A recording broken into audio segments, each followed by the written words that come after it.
Hello दोस्तों। Good morning, नमस्कार। आप सभी का स्वागत है आप सभी के अपने यूट्यूब चैनल परीक्षा की शिक्षा में। उम्मीद करता हूँ, आशा करता हूँ कि आप सभी जो स्वस्थ हैं, कुशल मंगल है, तैयारी जो है बढ़िया और अच्छे तरीके से आप अपनी कर रहे हैं। तो जो भी क्लास में फर्स्ट टाइम आए हैं, पहली बार आए हैं, नए हैं, उन सभी को बता दें कि हमारे यहाँ पे जो है आपकी बीएड प्रवेश परीक्षा 2026 की आपकी तरह से तो डेली बेसिस पे रेगुलर करवाई जाए। तो जिसे भी तैयारी पूरी करनी है, कंप्लीट करनी है, चैनल को सब्सक्राइब करके आप लोग हमारे साथ जुड़ जाइए। क्लास का समय देखिए, जीके जीएस की जो क्लास है सुबह 10 बजे, रीजनिंग की जो क्लास है दोपहर को 1 बजे, कला की जो क्लास है शाम को 4 बजे, और हिंदी की जो क्लास है शाम को 7 बजे आप सबको देखने को मिल रही है। तो इसी टाइम पर आप सबको क्लास से जुड़ के तैयारी को पूरा और कंप्लीट करना है। नीचे डिस्क्रिप्शन आप सबको इंस्टाग्राम टेलीग्राम का लिंक मिलेगा, इंस्टाग्राम पे फॉलो करेंगे, टेलीग्राम से बचाएंगे, टेलीग्राम से पर डेली बेसिस क्लास का अपडेट, एग्जाम का अपडेट, जो पीडीएफ वगैरह आपको देखने को मिल जाएगा। तो आप लोग जो टेलीग्राम चैनल को ज्वाइन कर लीजिएगा, ठीक है। चलिए क्लास स्टार्ट करेंगे, और स्टार्ट करने से पहले जिसने तक क्लास को लाइक नहीं किया लाइक करेंगे, शेयर नहीं किया शेयर करेंगे, और जिसने तक चैनल को सब्सक्राइब नहीं किया सब्सक्राइब कर लीजिए, ठीक है। पहला क्वेश्चन देखिए क्या है। कश्मीर पर लगभग जो है 50 वर्ष शासन करने वाली रानी दिद्दा किस वंश की थी, बताइए। कश्मीर पर लगभग जो है 50 वर्ष शासन करने वाली रानी दिद्दा जो है किस वंश की थी, इसका सही उत्तर क्या हो जाएगा। तो इसका राइट आंसर हो जाएगा साथी लोहार वंश की, ठीक है। ऑप्शन नंबर जो हमारा सी दिया गया है, सही उत्तर होगा, ठीक, क्लियर। चलिए अगले क्वेश्चन को देखेंगे। दूसरा नंबर क्या देगा। टिहरी बांध को किस नदी से जल प्राप्त होता है, बताइए। टिहरी बांध को किस नदी से जल प्राप्त होता है, तो इसका राइट आंसर हो जाएगा साथियों भागीरथी नदी से, ठीक है। ऑप्शन जो हमारा बी दिया गया है, सही उत्तर होगा, क्लियर। टिहरी बांध को जो है भागीरथी नदी से जल प्राप्त होता है।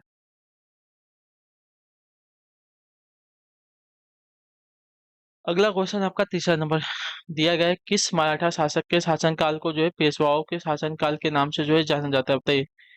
किस मराठा शासक के शासनकाल को जो है पेशवाओं के शासनकाल के नाम से जाना जाता है, इसका सही उत्तर क्या हो जाएगा। तो इसका राइट आंसर आपका हो जाएगा साथियों साहू, ठीक है। ऑप्शन में जो सी देगा आपका राइट आंसर हो जाएगा। साहू मराठा शासक के शासनकाल को जो है पेशवाओं के शासनकाल के नाम से जो है जाना जाता है। अगला क्वेश्चन है चौथा नंबर क्या देगा है? पकने पर टमाटर का रंग जो है किसकी उपस्थिति के कारण लाल हो जाता है, बताइए। पकने पर टमाटर का जो रंग है किसकी उपस्थिति के कारण जो है लाल हो जाता है, तो इसका सही उत्तर आपका हो जाएगा साथियों लाइक लाइकोपिन, ठीक है।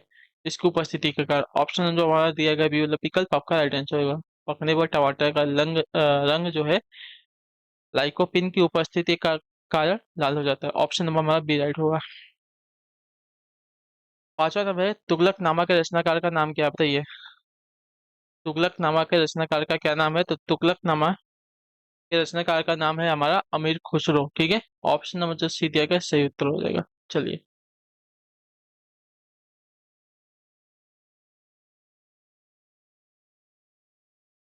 अगले क्वेश्चन को देखेंगे, आपका छठा नंबर।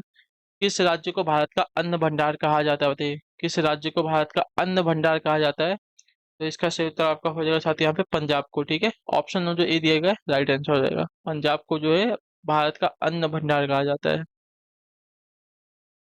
सातवां नंबर प्रश्न पूछा गया, नेहरू रिपोर्ट का मूल विषय क्या था, बताइए। नेहरू रिपोर्ट का मूल विषय क्या था, तो नेहरू रिपोर्ट का मूल विषय देखा जाएगा तो आपका आंसर भावी राष्ट्रीय आंदोलन की रूपरेखा थी, ठीक है।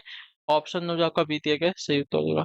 नेहरू रिपोर्ट का मूल विषय था भावी राष्ट्रीय आंदोलन की रूपरेखा, ठीक है। तो ऑप्शन नंबर हमारा जो बी दिया गया साथियों आपका राइट आंसर होगा। चलिए क्वेश्चन नंबर 8 पूछा गया है, कृषि में हरित क्रांति के जन्मदाता कौन है, बताइए।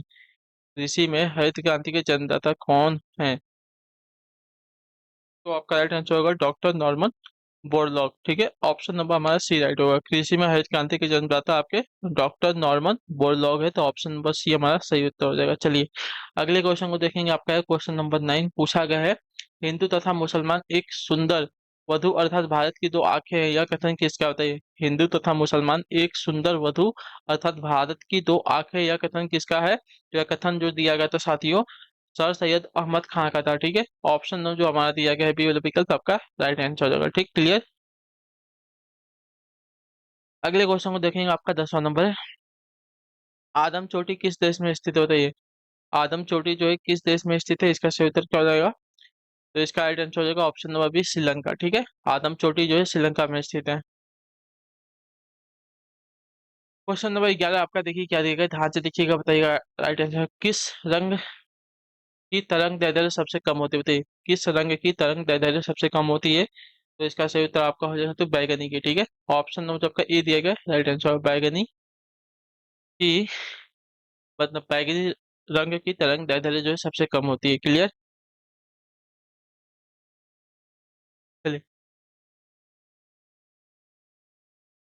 12 नंबर पूछा गया, समुद्र की गहराई नापने के लिए कौन सा उपकरण प्रयोग किया जाता है, बताइए।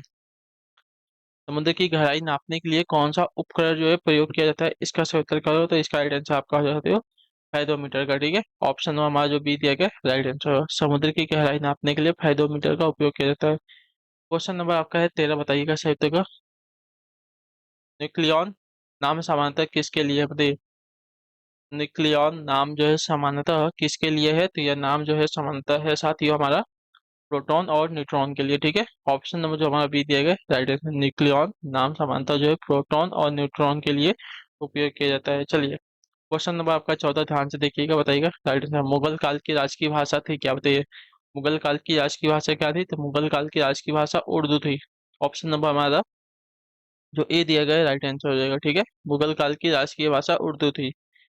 15 नंबर पूछा गया है क्वेश्चन, हिंदी के पश्चात भारत की दूसरी सर्वाधिक बोली जाने वाली भाषा है कौन सी, बताइए।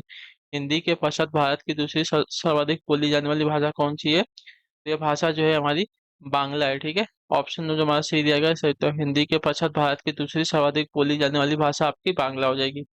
अगले क्वेश्चन को देखेंगे, आपका क्या देगा। 15 नंबर प्रश्न पूछा गया है, मलयाली कैलेंडर पोला वर्षम के पहले महीने में मनाया जाने वाला प्रमुख त्योहार कौन सा, बताइए। मलयाली कैलेंडर पोला वर्षम के पहले महीने में मनाया जाने वाला प्रमुख त्योहार कौन सा है, तो यह त्योहार आपका हो जाएगा ओणम, ठीक है। ऑप्शन नंबर हमारा जो डी दिया गया राइट आंसर, मलयाली कैलेंडर पोला वर्षम के पहले महीने में मनाया जाने वाला प्रमुख त्योहार आपका ओणम हो जाएगा, क्लियर। चलिए 17 नंबर प्रश्न पूछा गया है, गायत्री मंत्र किस वेद से लिया गया है, बताइए। गायत्री मंत्र जो है किस वेद से लिया गया है, तो गायत्री मंत्र लिया गया आपका ऋग्वेद से, ठीक है, याद रखिएगा।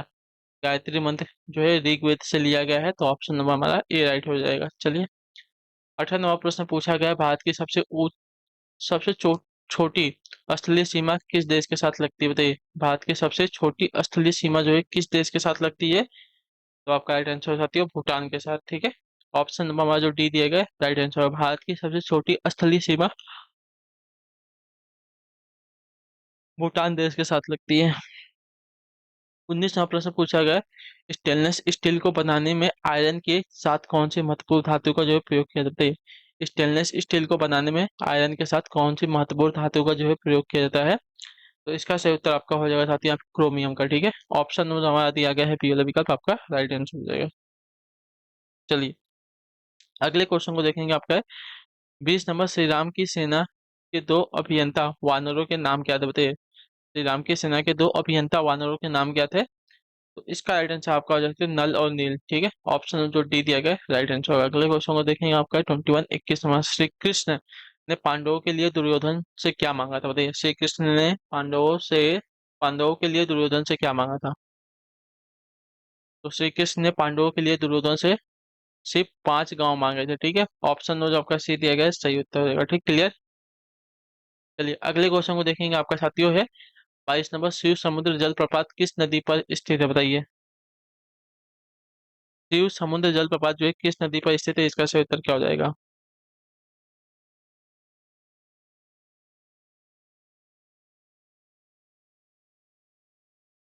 आपका राइट आंसर है कावेरी नदी पर, ठीक है। ऑप्शन नंबर हमारा जो बी दिया गया है राइट आंसर। अगला क्वेश्चन आपका 23 23 नंबर है, देवनागरी होगा, ठीक है। देवनागरी लिपि का विकास किस लिपि से हुआ है, बताइए।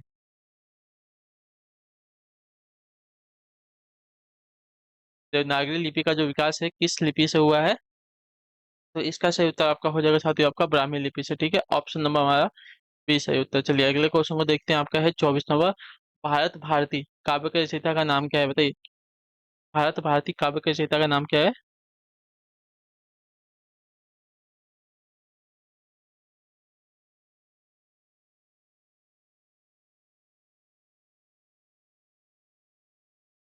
देखिए। भारत भारती काव्य के रचयिता का नाम अगर देखा जाएगा तो आपका राइट आंसर होगा मैथिली शरण गुप्त, ठीक है। ऑप्शन नंबर जो आपका ए दिया गया राइट आंसर होगा, ठीक है, क्लियर।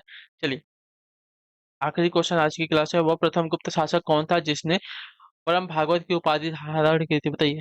वह प्रथम गुप्त शासक कौन था जिसने परम भागवत की उपाधि धारण की थी, इसका सही उत्तर हो जाएगा साथियों चंद्रगुप्त द्वितीय, ठीक है। ऑप्शन जो हमारा सी दिएगा राइट आंसर, वह प्रथम गुप्त शासक जो है जिसने परम भागवत की उपाधि धारण की थी उसका नाम था चंद्रगुप्त द्वितीय। ठीक है, चलिए इसी के साथ जो क्लास है आज की यहीं पे पूरी होती है, कंप्लीट होती है। उम्मीद करता हूँ आपसे कोई क्लास जो अच्छी लगी, पसंद है, अपना जो फीडबैक है क्लास के बारे में नीचे कमेंट में देंगे और अपना रिवीजन प्रैक्टिस आप लोग जारी रखेंगे। बाकी अगर आपको कोई डाउट, कोई क्वेश्चन, कोई क्वेरी रहेगा नीचे कमेंट में पूछ सकते हैं। ठीक है, तो आपसे हम मिलते हैं आपकी अगली क्लास है, तब तक के लिए टाटा बाय बाय, जय हिंद जय भारत। आपसे क्लास से जुड़ने के लिए बहुत बहुत ही धन्यवाद साथियों।